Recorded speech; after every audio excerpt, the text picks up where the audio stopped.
We are your home theater and AV questions answered. This is AVRant. Want your home theater or AV question answered by Tom and Rob? Send it to question@avrant.com. Welcome to AVRant. I'm Tom Andry, and I'm here with Rob H. Mark on Facebook. Mark knows we've recommended Dave Katzenmeyer's TV reviews. Katzenmeyer. Whatever. TV reviews over at CNET most highly. Rob has. I have. Let's just put that down there because Yes. I mean, I have got no problems with the guy, but Rob is the one that's tallying him. But what about what? RTings. RTings.com? RTing. Like ratings, but without the But A the in there. A? RTings. Yeah. Because they don't give an A to anything. People don't like vowels and I like it. names. We don't use an A in our ratings because we rarely give A's to anything. They should use a grading scale. That's a good gimmick. Come on. Anyways, their review of the Samsung KS8000 was more favorable than CNET's, and they said its contrast ratio was better than the Vizio P series and Sony X930D series, which is counter to what David said and what we said. So what are our thoughts? I don't know, Rob, what's your thoughts? Back up your boy. All right. So yeah, RTings is gaining quite a bit of favorability over at AVS Forum in particular. And Oh, that's it's new, is because- it? Is it new? It's Well, new. it's not new. It's newish. It's new. It's newer than There CNET. you go. It's newer than CNET. But no, they do a lot of measurements. They do a lot of measurements and posted a lot of numbers. And of course, over at AVS Forum, they're like, "Oh my God, numbers! Like numbers mean everything, right? Look how objective they are over at RTings, right? That's yeah. They So don't give A's to nothing. I've Not even their own name. I've read their reviews.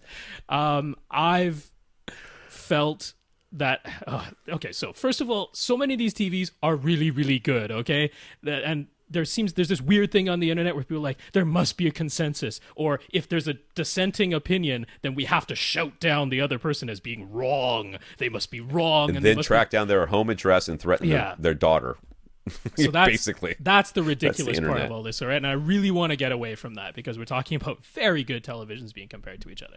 But when I'm reading the RTings reviews or I'm going through their recommended settings, I have personally disagreed with some of their suggested settings or some of their suggested findings because they tend to be quite strict about the gamma has to be like perfect.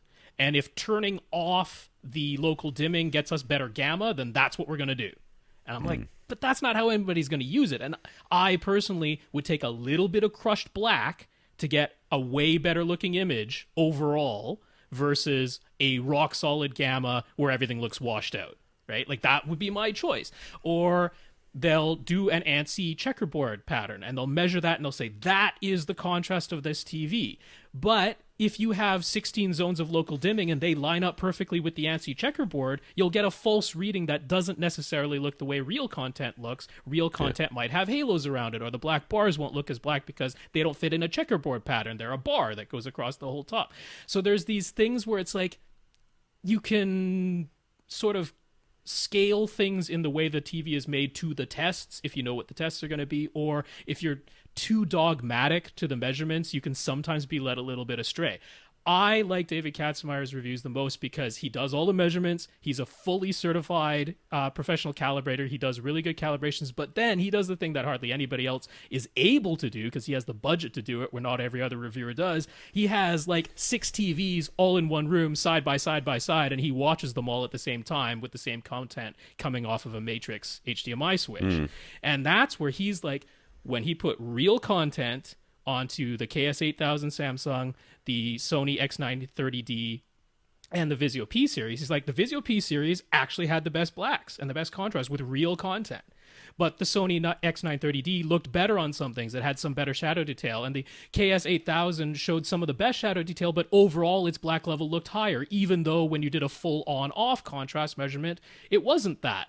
right? So he's doing, in my opinion, a more holistic and a more in actual use. How does this end up looking to your eyes? And he's not going to necessarily say, this is how I get the best measurement, so that's my recommended settings. He'll be like, this is what got the best measurement, and then this is what actually looked the best.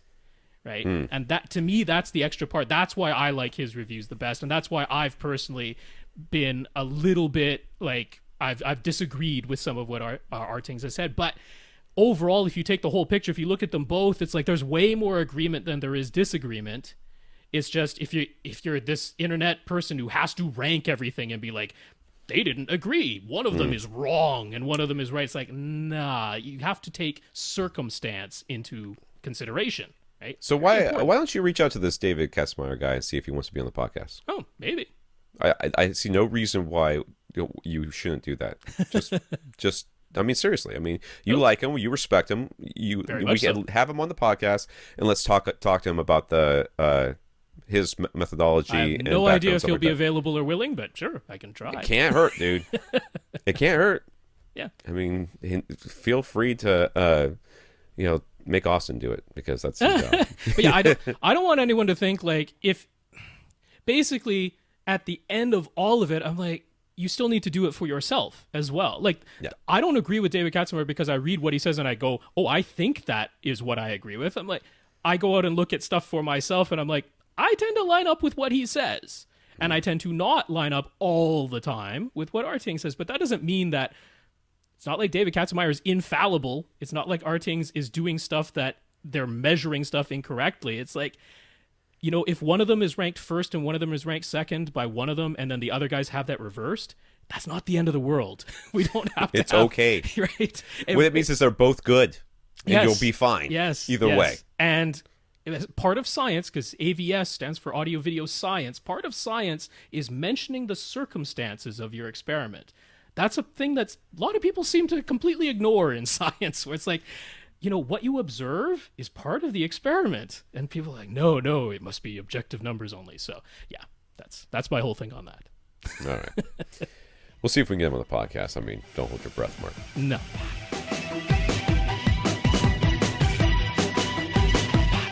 Want your question answered? Send it to question@avrant.com.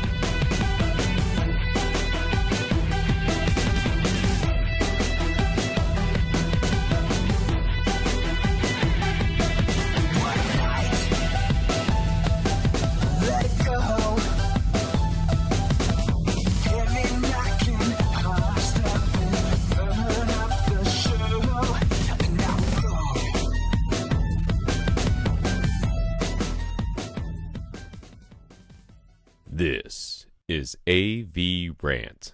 Now go out and listen to something.